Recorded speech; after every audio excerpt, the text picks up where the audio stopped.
Toronto నుండి Lisbon వైపుగా వెళ్తున్న ఎయిర్ ట్రాన్సిట్ 236 ఫ్లైట్ అర్ధరాత్రి అట్లాంటిక్ మహాసముద్రం పైన ఎగురుతున్న సమయంలో ఫ్లైట్లోని ఫ్యూయల్ అయిపోవచ్చింది. అట్లాంటిక్ మహాసముద్రం అంటే చిన్న విషయం కాదు. 39,000 అడుగుల ఎత్తులో నుండి ఎటువైపు చూసినా కూడా కనుచూపు మేరలో భూమే కనిపించదు. ఫ్యూయల్ దగ్గర పడిందంటే ఆ సముద్రంలో చావు కన్నా వేరే మార్గం లేదు. మరి అసలు అక్కడ ఏం జరిగింది తెలుసుకోవడానికి వీడియోని చివరి వరకు చూడండి. 2001 ఆగస్టు 23 టొరంటోలోని పియర్సన్ ఎయిర్పోర్ట్ నుండి ఫ్లైట్ 236 లిస్బన్కి వెళ్లడానికి సిద్ధమవుతుంది. ఇది 7 గంటల నాన్ స్టాప్ ఫ్లైట్ కాబట్టి ఈ ఫ్లైట్లో సాధారణంగా 48 మెట్రిక్ టన్ ఫ్యూయల్ని నింపుతారు. ఇక ఫ్లైట్లో అన్ని చెక్స్ పూర్తయిన తర్వాత ఆన్ బోర్డింగ్కి సిద్ధంగా ఉంది. రాత్రి 9 గంటలకు 293 ప్యాసింజర్లతో 2 పైలట్లను కలుపుకొని 13 మంది క్రూ స్టాఫ్తో ఫ్లైట్ బయలుదేరింది. 16,000 గంటల ఫ్లయింగ్ ఎక్స్పీరియన్స్ ఉన్న రాబర్ట్ ఈ ఫ్లైట్కి కెప్టెన్గా ఉన్నాడు. అలాగే 5,000 గంటల ఫ్లయింగ్ ఎక్స్పీరియన్స్ ఉన్న ఆఫీసర్ కూడా పైలట్తో పాటు ఉన్నాడు. మొత్తానికి పైలట్ ఎక్స్పీరియన్సెస్లో కానీ ఫ్లైట్లో కానీ ఎటువంటి లోపాలు లేవు. ఫ్లైట్ అన్ని చెక్స్ని పూర్తి చేసుకుని విజయవంతంగా టేకాఫ్ అయ్యింది. అయితే టొరంటో నుండి లిస్బన్కి వెళ్లాలంటే అట్లాంటిక్ మహాసముద్రం పై నుండి వెళ్ళాలి. ఇక ఈ ఫ్లైట్ 39,000 అడుగుల ఎత్తులో ప్రయాణిస్తుంది. పైలట్స్కి ఈ టైంలో పెద్దగా పనేం ఉండదు. ఎందుకంటే ఆటో పైలట్ మోడ్ యాక్టివేట్ చేస్తే ఫ్లైట్ దానంతటా అదే యాంగిల్స్ని చూసుకుంటూ ముందుకు వెళ్తుంది. పైలట్ చేయవలసిందల్లా మానిటర్ చేయడమే. అలా మానిటర్ చేస్తూ ఎప్పటికప్పుడు సమాచారాన్ని అంటే లొకేషన్ని, ఫ్లైట్ యొక్క స్టేటస్ని కంట్రోల్ టవర్కి అప్డేట్ చేస్తూ ఉండాలి.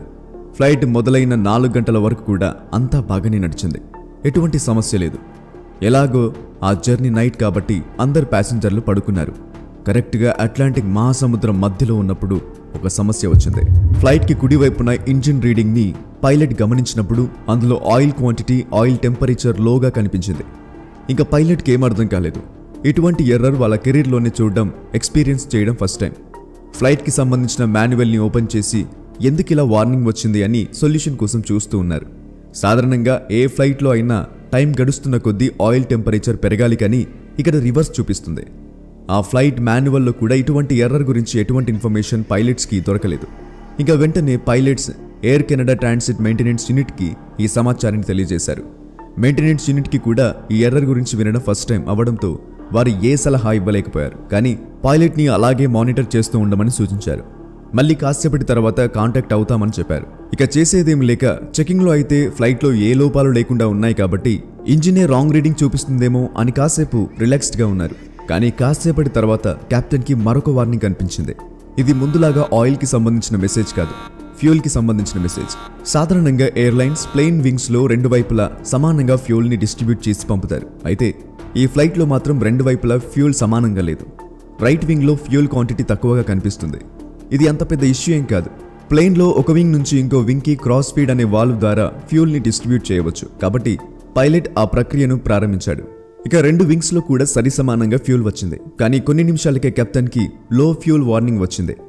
ఏ ఫ్లైట్ కెప్టెన్కి అయినా ఇటువంటి వార్నింగ్ ఒక పీడకల లాంటిది. ఇటువంటి పరిస్థితిని ఏ పైలట్ కూడా ఫేస్ చేయాలని అనుకోడు. అందులోనూ ఫుల్ ప్యాసింజర్స్ ఉన్న ఫ్లైట్ అది. 2 వింగ్స్లో ఫ్యూయల్ని సరిసమానంగా డిస్ట్రిబ్యూట్ చేసిన తర్వాత కూడా రైట్ వింగ్లో మళ్ళీ ఫ్యూయల్ తక్కువగా చూపిస్తుంది. ఇప్పుడు ఈ 2 వింగ్స్లోని ఫ్యూయల్ని కలిపినా కూడా ఆ ఫ్యూయల్తో లిస్బన్ వరకు ఆ ఫ్లైట్ చేరుకోలేదు. ఈసారి మాత్రం పరిస్థితి చాలా సీరియస్గా మారింది. ఫ్లైట్ని డైవర్ట్ చేయడానికి పెద్దగా ఆప్షన్స్ లేవు. కానీ ఒకే ఒక మార్గం ఉంది. అది ఎసోర్స్ ఐలాండ్. ఇది అట్లాంటిక్ మహాసముద్రంలో పోర్చుగీస్ ఆధీనంలో ఉంది. ఈ ఐలాండ్లో ఒక ఎయిర్పోర్ట్ కూడా ఉంది. దాని పేరు టెర్సిరా ఎయిర్పోర్ట్. ఇది తెలిసిన కెప్టెన్ శాంటా మరియు ఏటీసీని కాంటాక్ట్ అయ్యి ప్లేన్ ఫ్యూల్ అయిపోయిన సంగతి చెప్పాడు. టెర్సిరాలో ఎమర్జెన్సీ ల్యాండింగ్ కోసమని పర్మిషన్ తీసుకున్నాడు.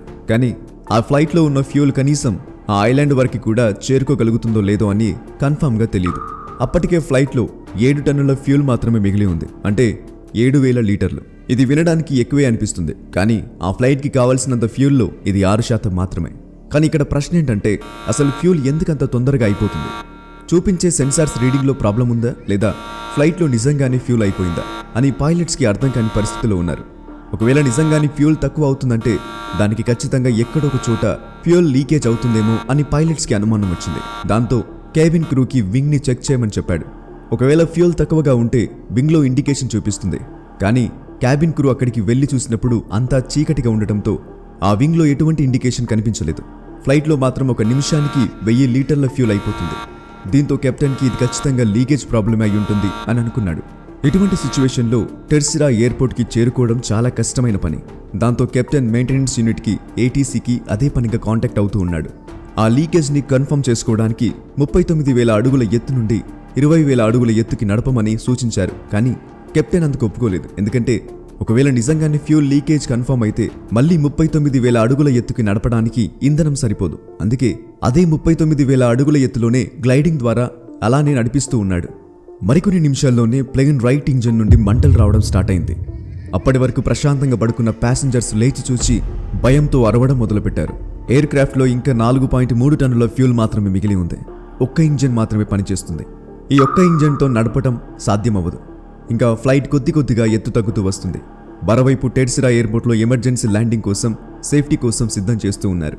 ప్లేన్ ఇంకా టెర్సిరా ఎయిర్పోర్ట్ నుండి 240 కిలోమీటర్ల దూరంలో ఉంది. కానీ దాంట్లో 600 కేజీ లీటర్ల ఫ్యూల్ మాత్రమే మిగిలి ఉంది. అంతలోనే ఫ్లైట్ యొక్క లెఫ్ట్ ఇంజన్కి కూడా మంటలు రావడం స్టార్ట్ అయింది. ఇప్పుడు ఆ ఫ్లైట్లో ఏ ఇంజన్ లేకుండానే అట్లాంటిక్ సముద్రంపై గ్లైడింగ్ చేస్తూ ఉంది. ఇంజిన్స్ కాలిపోవడంతో ప్లేన్ ఎలక్ట్రికల్ సిస్టమ్ ఫెయిల్ అవ్వడం వల్ల ప్లేన్లో అంతా కూడా చీకటిగా మారింది. టైంకి ప్లేన్లోని ఆటోమేటిక్ టర్బైన్ ఓపెన్ అయింది. గాలితో తిరుగుతున్న ఈ టర్బైన్ వల్ల కాక్పిట్లోని ముఖ్యమైన సిస్టమ్స్కి కరెంట్ సరఫరా అవుతుంది.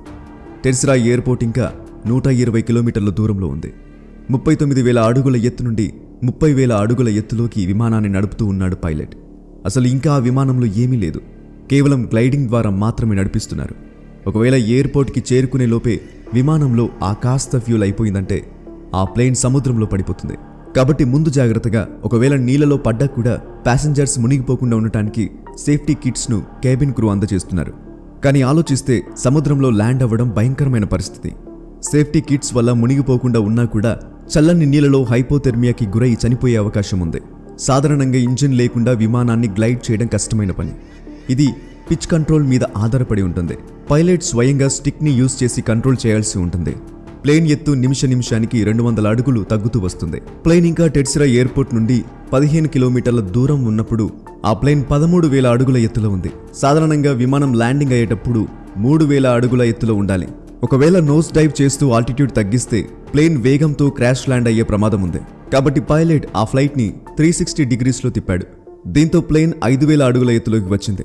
తర్వాత రన్వే పొజిషన్ని తెలుసుకోవడానికి ఎస్టర్న్స్ చేస్తూ ఉన్నాడు. దానివల్ల రన్వే డిస్టెన్స్ కాస్త ఎక్కువ అవ్వడంతో ఆల్టిట్యూడ్ని సరిపడ తగ్గించుకోవడానికి కాస్త టైం దొరికింది. రన్వే పైకి వచ్చాక ప్లేన్లో ఇంజన్ లేకపోవడం వల్ల ప్లేన్ హార్ష్ ల్యాండ్ అవ్వాల్సి వచ్చింది. ప్లేన్ టైర్లు అన్నీ కూడా బర్స్ట్ అయిపోయి పగిలిపోయాయి. ప్లేన్ని ఆపడం కొంచెం కష్టంగా ఉన్నా కూడా చివరకు పైలట్లు సాధించారు. ప్యాసింజర్లందరూ సేఫ్గా ల్యాండ్ అయ్యారు. ఈ పరిస్థితికి కారణం ఏంటని ఇన్వెస్టిగేట్ చేసినప్పుడు తెలిసిన విషయం ఏంటంటే టొరంటో నుండి ఫ్లైట్ టేక్ ఆఫ్ అయ్యే ముందు సెక్యూరిటీ ఇంజన్లోని ఒక పార్ట్ని వేరే ప్లేన్ పార్ట్తో రిపేర్ చేశారట. అది లూజ్ ఫిట్టింగ్ ఉండడం వల్ల ఫ్యూల్ లీకేజ్ అయ్యిందని తెలిసింది.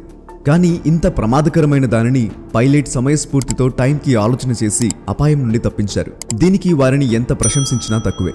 ఇలాంటి మరెన్నో గొప్ప ఇంట్రెస్టింగ్ వీడియోస్ లేదా ఇన్ఫర్మేటివ్ వీడియోస్ చూడడానికి ఇప్పుడే మా యూట్యూబ్ ఛానల్ని సబ్స్క్రైబ్ చేసుకోండి. నేను పెట్టే ప్రతి వీడియో కూడా యూట్యూబ్లోనే ఫస్ట్ రిలీజ్ అవుతుంది. కాబట్టి మీరు ఏ వీడియో కూడా మిస్ అవ్వకుండా ఉండటానికి ఇప్పుడే యూట్యూబ్ ఛానల్ని కూడా సబ్స్క్రైబ్ చేసుకోండి. కింద కామెంట్ బాక్స్లో మీకు మా యూట్యూబ్ లింక్ కనబడుతుంది. అక్కడ క్లిక్ చేసి వెంటనే మా ఛానల్ని సబ్స్క్రైబ్ చేసుకోండి. ఇలాంటి గొప్ప వీడియోస్ మీరు మిస్ అవ్వకుండా ఉంటారు.